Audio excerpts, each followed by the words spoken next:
Welcome to Blind Like Me, the podcast. We share inspirational stories from the visually impaired community and explore accessible technology and services. Blind Like Me is a community of shared experiences, motivating each other to break down barriers. Your host is Tim Black. Tim has been in the broadcast industry for over 30 years in Canada and was the first legally blind student in British Columbia to attend public school. Tim has never let his disability stand in the way of his goals.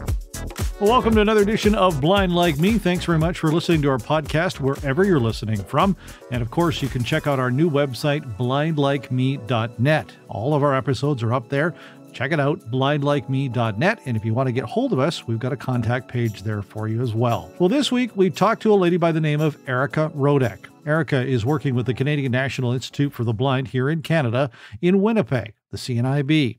They have a really neat program called Come to Work. They're trying to get employers to hire the blind and visually impaired. We're going to talk about that program and maybe give you some tips and tricks on writing a resume and submitting a resume. We'll talk all about that and more. Erika, welcome to the podcast. Hi, thank you for having me. And you're in Winnipeg, Manitoba. I am. Winter's finally left Winnipeg. Yes, finally. Erika, tell me a little bit about yourself. Now, obviously, you are visually impaired as well? I am, yes. I have been blind since birth, and for most of my life, I haven't had any useful vision. I had a little bit of vision when I was really small, but I lost that quite quickly. So I've lived most of my life not having vision. So that's just something that I'm used to. And I've just gotten used to doing things without vision. I know Braille, I use JAWS, etc. Tell me, Erika, what was life for you when you were younger? Obviously, not having sight. How was life for you? What were your challenges? Well, to be honest, because I've never had vision, at least not to the point where I can remember, to me, being blind is just normal. Mm-hmm. So just getting used to doing things without vision to me is just second nature. And so to me, it's just sort of part of me and not all of who I am, but part of who I am. And I honestly think that the challenges that I've faced in my life that relate to being blind are actually related to people's attitudes and the way that people treat me because of me not having vision, not because of not being able to see in itself. Explain that to me. I found that a lot of the time in school, I didn't have the same experiences that sighted children would have. I was in a system where I had an educational assistant, resource teachers, that kind of thing. And everyone was wonderful. I know that everyone definitely was well-intentioned and wanted to help me and everything. But there was that barrier, right? So because I had an educational assistant, which I needed, mm-hmm. It was harder for me to make friends because kids don't really want to hang out with a teacher. Right. And so I had a lot of experiences with peer rejection, that kind of thing. Mm-hmm. I mean, things did get better as I got older, and I'm very thankful that I have many friends now and many people that I care about and care about me, and many positive relationships. But building up those networks was definitely something that was difficult for me in terms of trying to find employment. I mean, I can use a computer fine, mm-hmm. as long as it has JAWS, right? So, mm-hmm. I can get around a building fine if I'm given an orientation, right? Yeah. So it's unfortunate because I find that a lot of the time employers aren't willing to give me a chance because they think that they're going to have to assist me all the time, or that I'm not going to be capable of doing things. And I mean, we all need assistance from time to time, regardless of our disabilities. Mm-hmm. But I mean, most people who are blind or partially sighted, at least from my experience, strive for independence. It's what my hope is that over time, employers will see people with vision impairments or any disability as not a liability, and that they'll focus on their skills and what they can do, mm-hmm. and also see the disability as an asset, because I think in a lot of cases, people with disabilities have to problem solve and be creative and think about things differently because we have to be adaptable. Right. And this is something that you were on a panel here in Manitoba. They were doing a thing about Accessibility Manitoba. Employers should find that people with disabilities are more valuable than less. Yes. Where do we sit in our world with the amount of people who are visually impaired or blind? We know we've heard the statistics that 80% are unemployable. That number in 2021 still astounds me. For sure. I myself was lucky enough to, have my first job when I was 18 years old. I was the first blind guy ever working in a McDonald's, and they never thought that I could do it. And I ended up being a manager for several years at a McDonald's. But it still shocks me that we're at that high of a percentage of people who are unemployed. Explain a little bit about why this is. From my experience and from things that I've just kind of heard anecdotally from other people, it just seems like it's a lack of education, because I find a lot of the time people just don't know that, oh yeah, there are screen readers that can be downloaded for free, and people can learn to navigate environments independently. You don't have to guide them around all day, every day. Just all of these little things that I find people just aren't aware. I know I was doing a presentation as part of my role as the outreach coordinator for CNIB Come to Work. And one of the people that I was presenting to, I was talking about Come to Work and what we do and everything. And they said, well, I don't know if that would work for us. And I said, oh, okay. May I ask why not? And they said, well, it's because we have stairs. I mean, of course, there are people who have vision impairments who would have other considerations and may not be able to do stairs. But that example, it just shows the assumptions that people have, that because people can't see, that they can't do stairs, can't do other things. And I think there just needs to be more education and just everyone being more open about, instead of assuming that people can't, assume that they can. And even if there's something they can't do, try to figure it out together so that they can contribute. So tell me a little bit about the Come to Work program. This is what you're doing. You're doing the outreach program. Tell me what this is all about, the steps you go through, and are you having success? I have been in this position since February 2020, and I started off primarily doing outreach. So I would reach out to employers in Saskatchewan and Manitoba and see if they were interested in learning a little bit more about our program. And if they said yes, then I would prepare and deliver virtual presentations. And I mean, the goal is to maybe have people, send us job postings or kind of partner with us in that way, right? And unfortunately, that hasn't happened. I mean, at least not for me. I can't speak to what other people have been working on, but at least for me, the people that I reached out to, we haven't actually had someone say that, oh yes, we have this job posting, please send this out to your participants. And I like to think that a lot of that is because of COVID. I know that many employers are being more cautious about kind of who they let in their buildings, and they're not necessarily hiring new people. They're just trying to hire back the people that they had to let go. So I'm trying to be understanding and give people the benefit of the doubt when it comes to that. Another thing that I do with Come to Work that I started, I kind of took on some new responsibilities as of this year in April, is I am working a little bit more with the participants. And so what Come to Work does for job seekers who are blind or partially sighted is we help people find the skills and give them the tools that they'll need in order to look for work for themselves. So we're not an employment agency. We don't, quote unquote, get people jobs, right, but we have workshops on resume writing, cover letters, interview skills.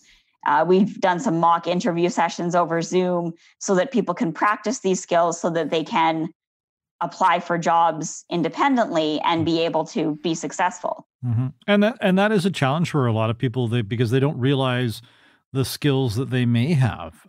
As you say, you can use a computer like a whiz, but you're just using it a little bit differently than, say, the average person is. Exactly. You're using it differently than I use it. For sure. You're using JAWS where I just zoom everything in when I need to see something closer. But that still doesn't mean that you can't, go and work in an office setting. What are some of the careers that the blind and visually impaired are looking for?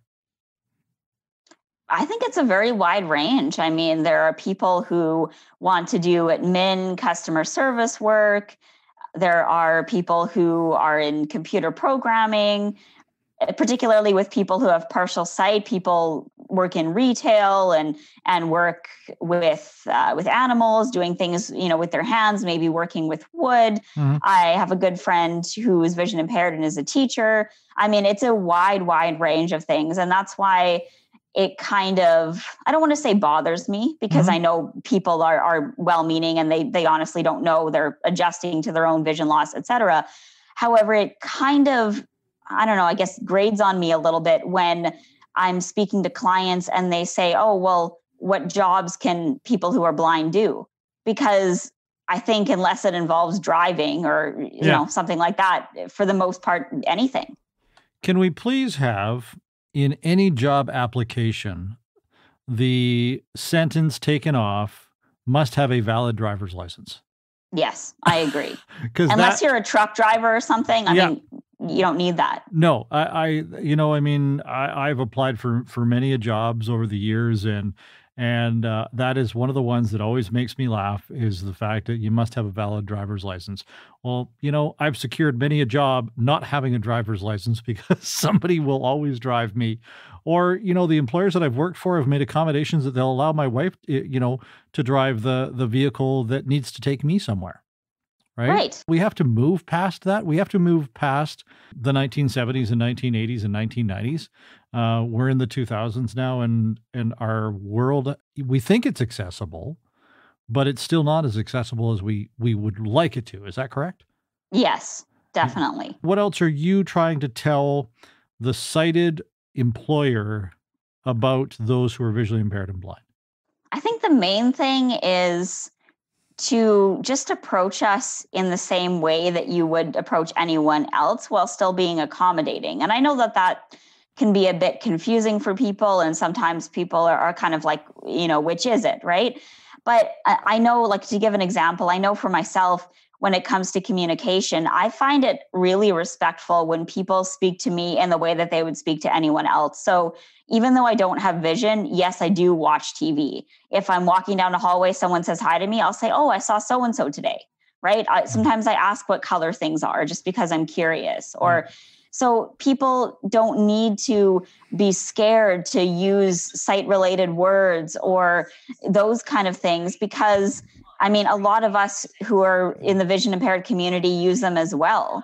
Mm-hmm. And people just need to, I think, become more comfortable. And I know it's a slow process and it's difficult, mm-hmm. and it's not going to happen overnight. And I think in a lot of cases, when people have an opportunity to meet someone who is blind or has partial sight, whatever the case may be, some of those fears are alleviated. Mm-hmm. But I think, and I think one could do that while still being accommodating. So instead of just sort of grabbing somebody's arm, hey, do you need some assistance? Right. People don't question it when people who are sighted need, I don't know, like their chair adjusted a certain way, or they want to sit by a window, away from a window. And I think just normalizing accommodation.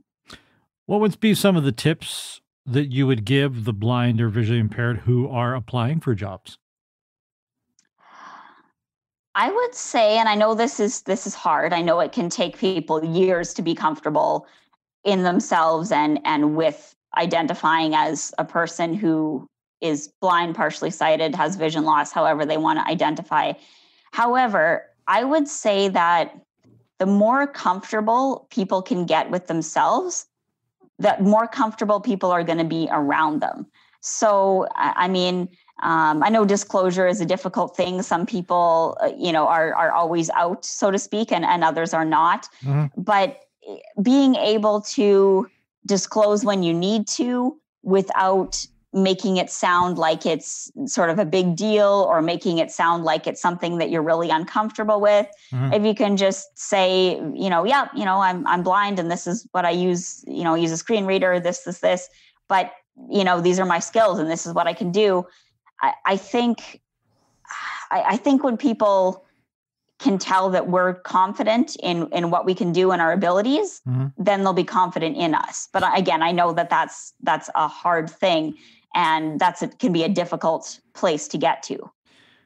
Is disclosing one's visual impairment something that one should be? I mean, this is always one of those things, right? When you're sending in an application, do you disclose that off the top of a cover letter? You know, if you disclose your visual impairment, you're red flagged right away. So do we do that or do we not do that? I honestly think it's up to the individual. I mean, I know for myself, as I said in the panel discussion, because of the way that my eyes are and because I use a cane and because of the way that I navigate, I can't hide that I'm blind. So I can't, like, if somebody sees me, they know right away, right? So for me, that's not really a question. I mean, in my resume and cover letter, because I don't have a lot of work experience, I don't outright disclose, but I would think people would figure it out just because most of my experience has been volunteering with disability organizations. Correct. Right? Okay. So, I mean, I personally would say that I kind of do, but I don't say, like, you know, hi, I'm Erika and I'm blind, right? Like it's just kind of implied. And I mean, I've gotten interviews. So, and I'm not just with CNIB and right. So, but I mean, I have friends who do have partial sight and you couldn't tell just to see them navigate that they have low vision and they choose not to. And I think that's okay too. I think people have to do whatever works for them, whatever they're comfortable with, and whatever they think is going to help them be successful. There's still a big hurdle that people have to get over. Yes, definitely. Right? And it's a hurdle that people either are scared to offend, you know, the person. Yes. I think that's probably one of the biggest things is nobody wants to be offended. And I think, I mean, I don't want to tell people to sort of, you know, get over that because it's not that simple. But I mean, honestly, I think for the most part, people will tell you, or you'll be able to sense if you've done or said the wrong thing. And so, I mean, I don't speak for the vision impaired community. I can't. I can only speak for myself. But my advice would be to just speak as you would to anyone else and have the same sort of approach, expectations, whatever the case may be. And if it doesn't work for someone, they'll tell you, or you'll pick up on, you know, maybe that something made them uncomfortable. But I would say err on the side of just approaching them as you would anyone else. Erika, if people want to find out more information about the program that you're doing, how do they find out about it? You can go to cnib.ca and look for our Come to Work program. Okay. And I thank you for having me. I've really enjoyed this discussion. Erika, thank you very much. I really appreciate you spending some time with us and telling us all about this program. I think it's a fabulous thing, and I hope that more of the blind and visually impaired community reach out to you and get involved with this. On the other side of that, I hope more of the sighted community who, you know, are currently not looking at hiring people who are blind and visually impaired start looking at the community and hiring them. Let's see if we can get that 80% down much lower than it is right now. Yes, thank you. Thanks for listening to Blind Like Me. If you have a story idea or you'd like to share information about new assistive technology, visit us at blindlikeme.net or send an email to info@timblackonair.com. Blind Like Me is a timblackonair.com production.